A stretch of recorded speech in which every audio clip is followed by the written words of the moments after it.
everybody, this video was sponsored by Stibble's Codex of Companions, the book written by Runesmith and mostly being produced by Eldermancy. The Kickstarter has only 1 day left, so go get scared, panic, and go click on the button and get yourself a copy before the price gets a little bit more expensive. This book is a 5e D&D supplement that comes with a bunch of animal companions, new familiars, pets, lots of new monsters as well, including feats and spells and lots of stuff. If you're a player, you'll really like this book. If you're a dungeon master, you're really gonna get a lot of use out of this book. So get yourself a copy. You can get a PDF or you can get the whole dang shebang with the special edition and cheapies and cards and also plushies. There's so much stuff in this Kickstarter, not to mention that the art looks beautiful and incredible. So go get yourself a copy and support creators like myself and Logan. It is already funded, but hey, there's no reason why you can't support a little bit right now and get yourself a little bit of extra goodness out of this. Okay, all right. Video. Bum, bum, bum, bum, bum, bum, bum, bum, bum, bum, bum, bum. Hey everybody, welcome back to Floored Videos.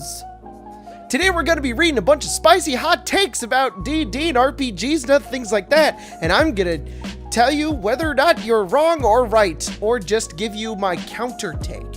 Counter spicy takes. Wow, what an original idea, Jacob. You are so unique for coming up with this. Yeah, well, I'm running out of video ideas anyways, so.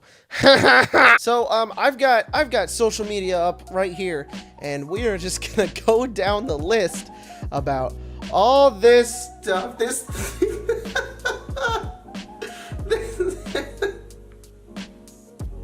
I just open it and I look and I just see Zbashu, but this thread is a nightmare. Oh no! That means there's gonna be some bad takes, which makes me really excited. Being too creative is very much a thing, and it is rather annoying. While being creative and detailed is important, I do not need to hear how you're going to pluck out each of the goblin's eyebrows if he tells you where the chieftain is. So you're about to notice that a lot of things I feel about in D&D just has to do with the group that you're playing with, or if it's done in mediation. I'm gonna try to stray away from that for a little bit, so I don't answer every single hot take with the same thing. So with this one specifically, I think that yes, technically you are correct. This take is somewhat correct in terms of like, you don't need to describe every single tiny thing, but that doesn't mean it's a bad thing, and D&D is already a game about describing shit anyways. However, if you have a group of people who don't necessarily like describing everything that they do, like from when the sword hits the clavicle and slices down into the ribs, I don't know anatomy, then that's the kind of group that you have. But if your group doesn't really care and you're just hacking and slashing and killing stuff, then it doesn't really matter all that much. So if you've got someone in your group that is just over the top, kind of describing things a little too much, you could just ask them to calm down a little bit on it. But I don't think it's a bad thing when you describe things in a game about describing things. There's just one in here that says Jacob is greater than Logan. You're the only person that thinks this. It's the player's story, not the DM's. Sort of, yes, kind of. I don't know about that one. D&D is, in any tabletop role-playing game, it's everybody's story. So long as everybody's having fun and getting a chance to participate in the story that they're all making together, that's what it should be. I think a lot of dungeon masters tend to focus on themselves a little more than their players, and that'll be my presidential campaign slogan when I become president of Dungeons & Dragons is, let your players be the centerpiece of your stories. But I don't think that the DM is just not allowed to participate. The Dungeon Master is there to be a part of it as well. They're a player as well. They're playing the game. They're allowed to be a part of the story. Especially because they're making up the whole damn thing. Gatekeeping can be good. F you. Have sessions to do shopping. It lets the story breathe without needing a festival session. Yeah, I agree.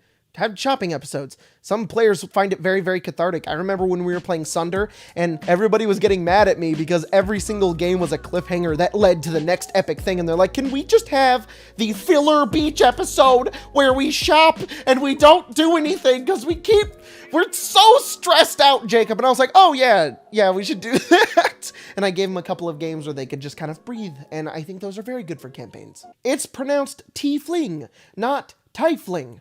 Yeah. Stunning Strike needs to be reworked big time. And then somebody replied, once per turn, or you have to declare before roll to hit. And then they replied, God please, had a player cheese my boss fight just by spamming it at least twice per turn, and it was not fun. Okay, alright, Stunning Strike debacle! Ear horns! So, Stunning Strike is a really, really powerful ability given to monks that are relatively low level, and they can spam it on their attacks, meaning that they can run in and kind of do like 8 attacks and then make them all stuns if they want to try to get that stun off. Here's the thing. First of all, legendary resistance. Second of all, monsters that have the advantage magical resistance, I normally give advantage on those attacks because I count them as magic. Even though none of my players agree with me on this, Jeremy Crawford doesn't agree with me on this, I 100% believe that that's a magical ability and give those monsters that advantage to the attack roll. You could totally just fudge your rolls that the Stunning Strike never gets off, but that's gonna feel really, really bad for your monk player who wants to just use their abilities. And you shouldn't just be like, no, you can't do that. Why? Because I said and I think it's dumb. It's like, why do I get any abilities in the game? The way we kind of soft ruled it was that the monk could only do 1 Stunning Strike per turn.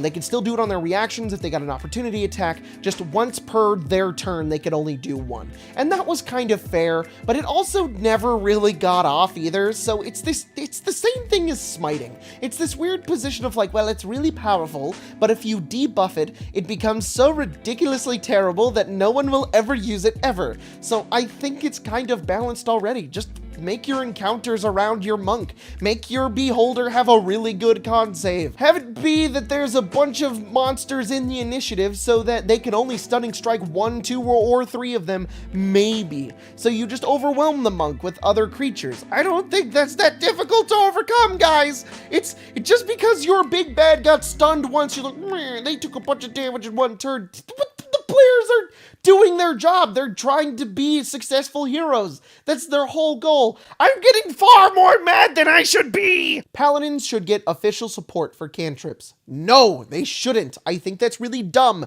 Everybody is talking about how paladin cantrips are the greatest thing since sliced bread, and I don't agree. Paladins are fighters. Their whole thing is that they can fight. They don't need to be clerics who can fight now. They have smites for a reason. They have spell slots for a reason. They don't need cantrips. Ah! Moving diagonal on a square grid is fine, actually. It is. Okay, you're right. You're right, it is. You know, I feel like it should be, but hexes make everything better, yes, but a lot of maps are not designed around hexes, so you have to stick to grids. Whatever. It's easier, sure. Humans can be a very fun and fulfilling race to play, and the argument you are a human already IRL, playing one in a fantasy setting with magic and elves would be boring is only subjective to the person who had an issue with it. Humans can be fun, gosh darn it. I agree! All of these jokes aren't funny. This is just jokes. The bard seduces X. Big agree, that one's dumb. The rogue is fine with murder. Actually, yeah, before I made this video, I made a skit about the rogue, and it was just so similarly to the wizard that I hated it. Clerics are goody two-shoes, XD. All wizards do is cast fireball. Yes, those are overdone memes. There are wrong ways to play D&D. What specifically is the wrong way to play D&D? I think it's such a vague take that I don't. There can be a wrong way to play D&D if that's what you and your group think is wrong, and thus you don't play it that way. But you can't look at another group of people and go, you're playing D&D wrong. It's their game of make-believe. Who cares? Kobolds are better than dwarves. Okay. Warlocks should get access to invocation based on patrons, not just their packs, even if they are mostly gimmicky/flavor. There was a UA a while back that gave an Archfey, Goo, and Fiend-specific invocations, and they got the axe real quick, to reasons I don't get, which is a shame. Like, Warlock is a class all about customization, building to fit the player and their character. Why not lean into it harder? I'm not saying remove the pack-specific invocations, because those are fantastic. I'm just saying patron-specific ones would be nice to have too. Yeah, I agree, but I think what they were trying to do is to give more options for your pact. like, you could reasonably spin casting False Life at will for any patron, and I think that's what the design is supposed to be behind Warlocks, is that you can kind of flavor all of the abilities you get around your patron.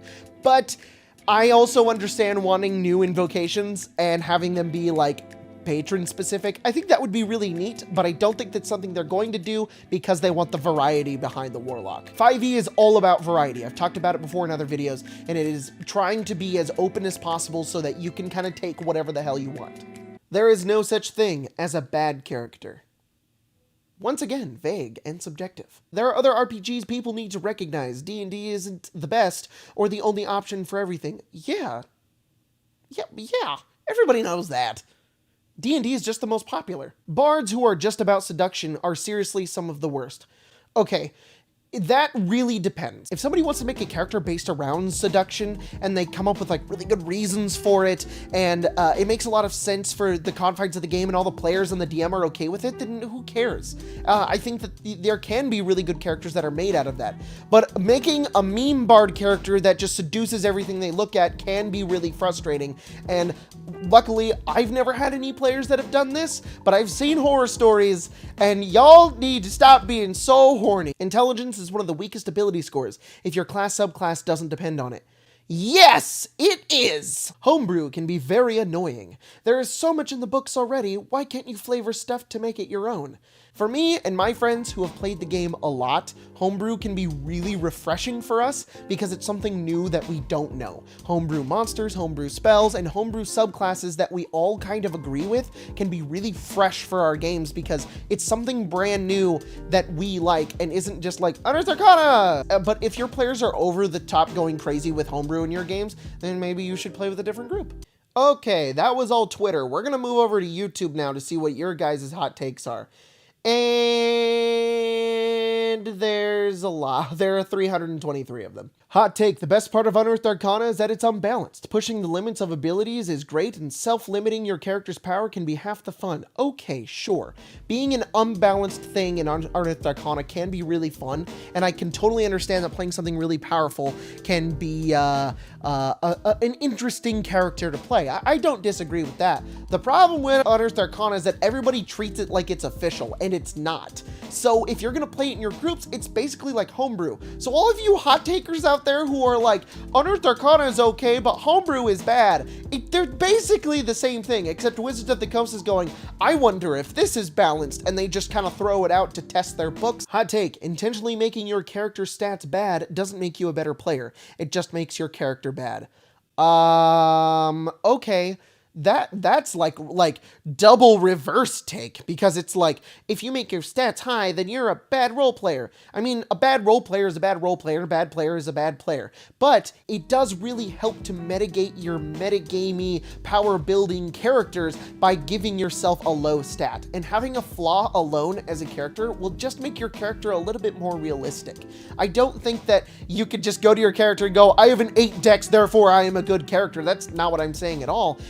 But I think that doing that is a good thing for your D&D characters, and allows for a lot of growth in the future with your characters as well. Hot take. A dark, depressing backstory for a character doesn't automatically make them an edgelord. Yes, you're 100% right. There's a difference between an edgy backstory and a dark backstory. The biggest difference I see in the two of them is that you have a dark backstory. If stuff happens to you, it makes a lot of sense. You react very normally to it, and you put it into your character as something that they can kind of reflect upon and act upon in terms of their personality. An edgy backstory is like your parents died and you'd like to drink blood, and also your name is Ebony de Arcanus Ravenway Dementia, and things just kind of happen to you and it doesn't matter to you whatsoever.